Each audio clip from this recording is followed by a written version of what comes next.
আসসালামু আলাইকুম, সবাইকে স্বাগতম জানাচ্ছি আমার চ্যানেলে।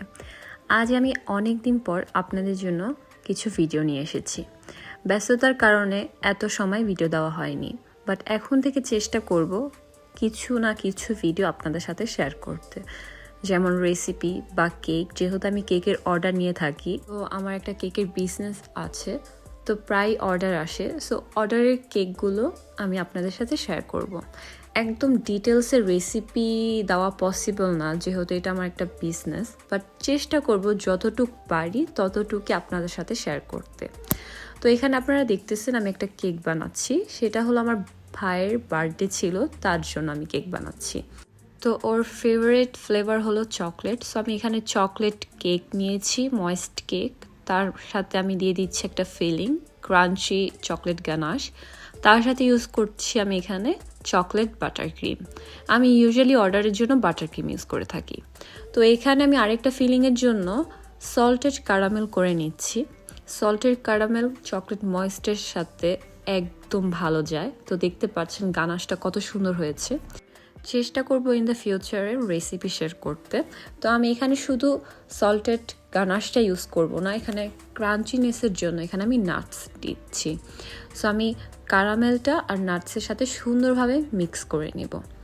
এইটা দিলে কেকের ফ্লেভারটা অনেক ভালো আসে, একদম যে স্নিকার কেক আছে সেই রকম একটা ফ্লেভার দেয়। তো এখানে আমি 3 লেয়ার করেছি, দেখতে পাচ্ছেন কেকটা অনেক উঁচু হবে। আর আমি সম্ভবত আমার কেকগুলো এভাবে উঁচু করে থাকি। তো এখন আমি বাটার ক্রিম দিয়ে সব কেক কভার করে নিচ্ছি, জাস্ট ক্রাম কোট করে নিচ্ছি। এখন আমি করছি এখানে রাসবেরি গানাশ। সো এখানে আমি ফ্রোজেন রাসবেরি নিয়েছি, তার সাথে আমি ক্রিম দিয়ে দিচ্ছি। এখন এটাও সুন্দরভাবে গানাশ তৈরি করে নেব। এটাও দেখুন কতটা স্মুথ হয়েছে। সো এখানে আমি 2 টায়ারের কেক করব। সো এটা হলো ছোট টায়ার উপরেরটা।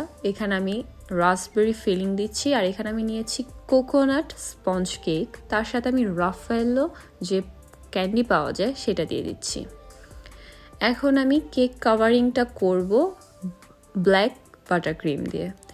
ওর কিছু প্রেফারেন্স ছিল, সো ওর প্রেফারেন্স রেখেই আমি কেকটা বানিয়েছি। তো এখানে আমি একদম pure black colour butter cream দিয়ে কেকটা কভার করে নিয়েছি।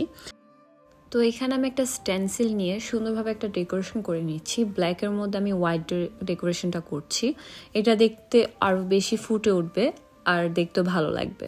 সো এটা আমার স্টেন্সিল দিয়ে কাজ করা ফার্স্ট টাইম ছিল, একটু নার্ভাস ছিলাম, বাট রেজাল্টটা খুবই ভালো আসছে। তো এখন আমি এইভাবে করে বাটার ক্রিম করে দিয়ে দিচ্ছি। আর আপনারা যখন স্টেন্সিলটা ইউজ করবেন চেষ্টা করবেন বাটার ক্রিমটা খুবই অল্প ইউজ করতে, তাহলে প্রপারলি ডিজাইনটা আসে। এখন আমি যেহেতু 2 টায়ার করব, আমি এখানে কেকের মাঝে একটা স্ট্র নিয়ে উপরের কেকটা আমি বসিয়ে দিচ্ছি। আমি উপরেরটাও ব্ল্যাক বাটার ক্রিম দিয়ে কভার করে রেখেছিলাম। সো এই টাইপের কেক বানানোর জন্য বাটার ক্রিমটা ইউজ করা অনেক ভালো। তো আমি এখানে আমার ভাইয়ের হেল্প নিয়ে নিয়েছিলাম, একটু কষ্ট হচ্ছিল। এখন আমি কিছু ফোম বলগুলা চকলেট কভার করে রেখেছিলাম, তা দিয়ে ডেকোরেশন করে নিচ্ছি। সো আমার ভাইয়ের একটা ফেভারিট ব্যান্ড ছিল, ওর অনেক ফ্যান ওই ব্যান্ডের।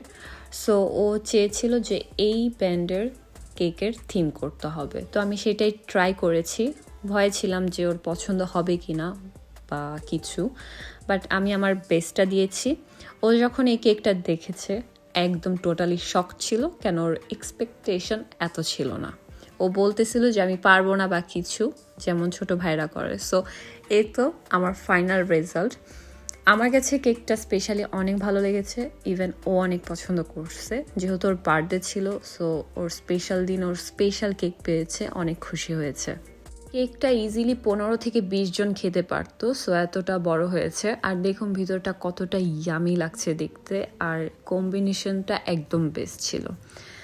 সো সবাই অনেক পছন্দ করেছে। আই হোপ আপনাদের কাছে এই ভিডিওটা ভালো লেগেছে। অবশ্যই আমার পাশে থাকবেন, আর সামনে আরও চেষ্টা করব আরও অনেক ভিডিও নিয়ে আসতে, আর মাঝে মাঝে চেষ্টা করব কিছু টিপস দিতে। তো অবশ্যই ভালো লাগলে আমার চ্যানেলটি লাইক দিবেন, সাবস্ক্রাইব করবেন, আর আমার পাশে থাকবেন। আল্লাহ হাফেজ।